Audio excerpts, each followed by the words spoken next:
법원 내부에서 이 공수처에 대통령의 내란죄 수사권이 있는지 이 여부를 놓고 법원 내부에서도 지금 논란이 제기가 되고 있다는 소식 나오고 있습니다. 헌법상 이 내란죄 수사권이 없는 공수처가 내란죄를 수사할 수 있는지 이 한 판사가 이런 의문을 제기하면서 논란에 불이 붙은 상황인데, 근데 물론 법원마다 의견은 조금씩 다른 것 같아요.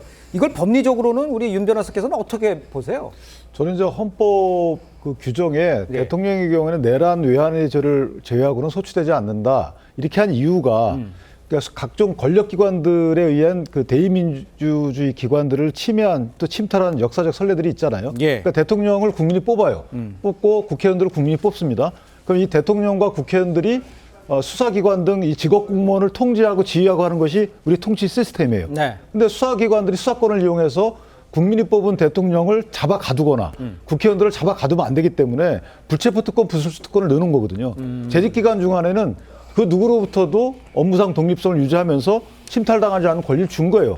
근데 만약에 공수처가 저런 내란죄 수사권이 없는 상황입니다. 근데 직권남용죄라는 것을 근거로 해서 맞아요. 직권남용죄는 수사 권한이 있거든요. 네. 그럼 대통령에 대해서 직권남용죄를 수사하면서 인지한 내란죄를 갖다가 같이 수사한다. 이거 원래 취지에 안 맞는 거죠. 또 하나는 직권남용죄가 왜 성립된다고 공수처는 보는 거냐면 대통령이 비상계엄을 하면서 밑에 예를 들면 국방부 장관에게 권한 외의 행위를 시키게 했다는 거죠. 그거는 내란죄라는 게 있으면 내란죄 다 안에 있는 것들이에요. 예를 들면 폭력, 이것도 내란죄 구성 요소입니다.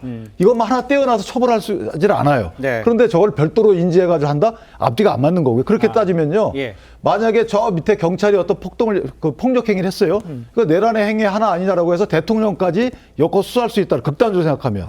그러니까 이게 원래 헌법에 대통령의 업무 보장을 위해서 또 권력기관으로부터 독립을 위해서 또 지켜주기 위해서 이런 헌법정을 넣은 거를 침탈하는 꼴이 되는 거죠. 그러니까 저렇게 하면 안 되는 것이고 원래 수사 권한이 있는 경찰에서 해야 되는 게 맞는 거고요.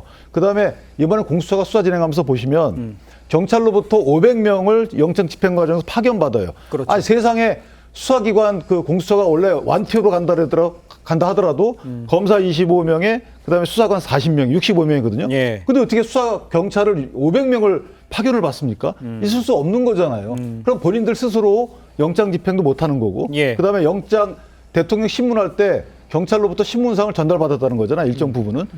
그러면 이걸 공수처가 과연 독자적인 수사기관인지에 대해서 또 독자적인 수사 능력이 있는지에 대해서 예. 국민들은 의심할 수밖에 없는 거죠. 그러면서까지 왜 가장 뒤처진 수사 진행 정도를 보이면서 검찰과 경찰에다가 이 사건을 이첩하라고 했을까? 그 이후에 이런 우여곡절이 벌어진 거 아니겠습니까? 그럼 대통령에게 수사에 나 응하지 않겠다라는 빌미를 줘가면서 뭐 영장을 청구한 법원부터 그다음에 집행 과정의 문제부터 또 집행 과정에 관할 승인을 얻기 위해서 뭐 위조 여부 또 문제까지 일어나고 예. 이런 부분들이 어느 하나 말끔하게 진행된 게 없어요. 이거에 대해서는 공수처가 좀 여러 가지 되짚어볼 부분이 없잖아 있다.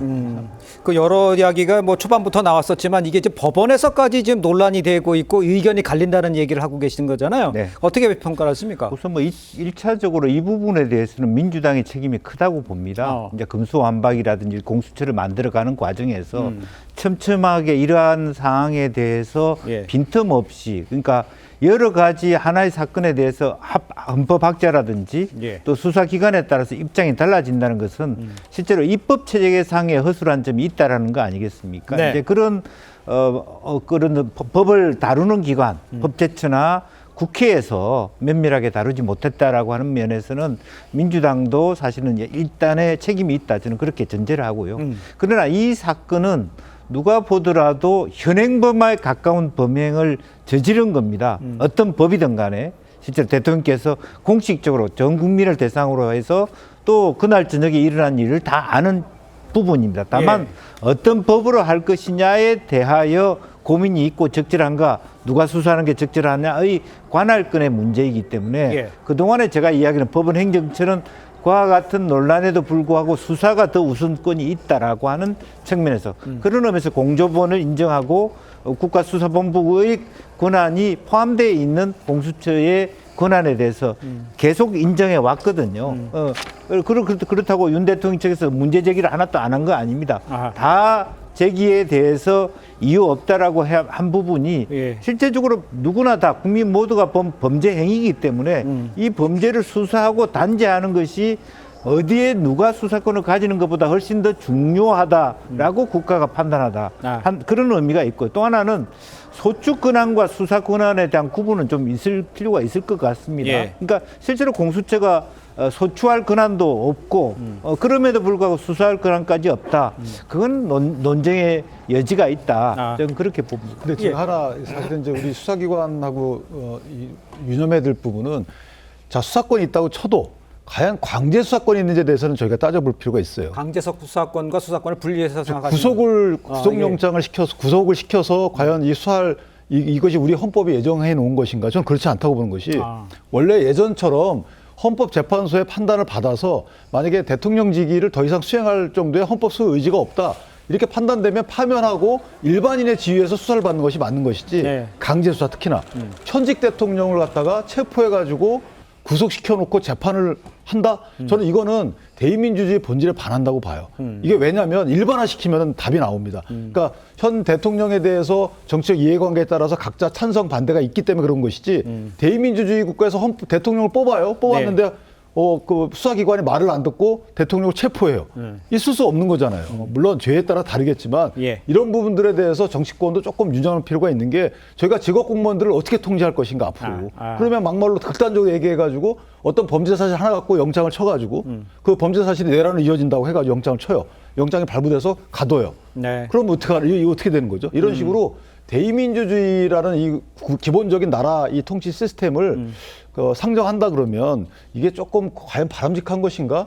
저는 이 부분에 대한 근본적인 좀 의문이 있어요. 알겠습니다. 근데 그 현직 대통령에 대해서 수사를 하는데 거기에 대해서 강제 수사권을 발동하냐 안 하느냐 이걸 가지고 문제를 제기를 한다면 아니 그러면 수사를 왜 하는 겁니까? 제대로 된 수사가 되겠습니까? 그런 의문이 남는 거고 이걸 많은 국민들이 상식적으로 납득할 수 있을까? 이것은 법에 대해서 정통하시는 분들이야 법 원리에 의해서 이해하실 수 모르겠지만 국민 정서하고 좀 다르다고 생각을 하고요.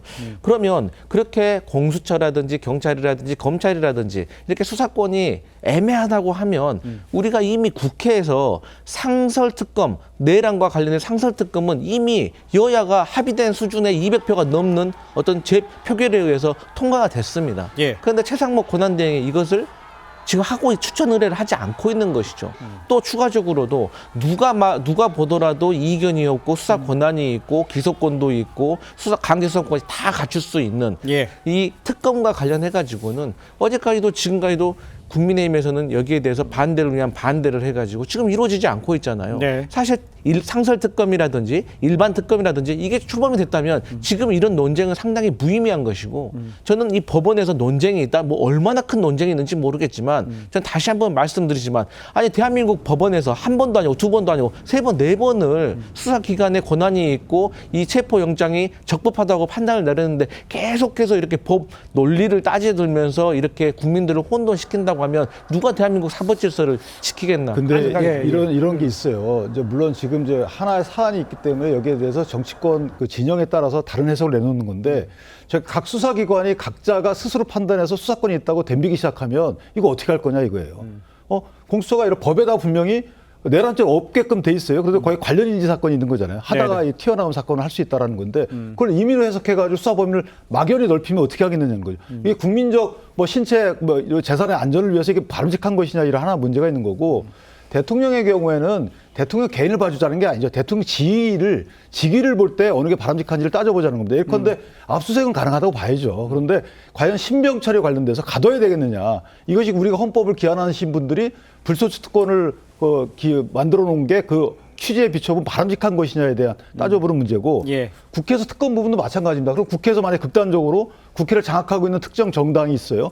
그럼 국회 만약에 수사 대상이 아닌 부분을 특검을 만들어가지고 수사를 마음대로 해요. 이것도 안 되는 거잖아요. 그러니까 네네네. 저희가 이 특정한 사안을 놓지 말고 이걸 일반화시켜서 한번 고민해 볼 필요가 있는 부분들이 많이 노정이 됐다 이번에. 그래서 그 부분들은 정치권의 고민으로 남을 것 같다라는 생각이 듭니다.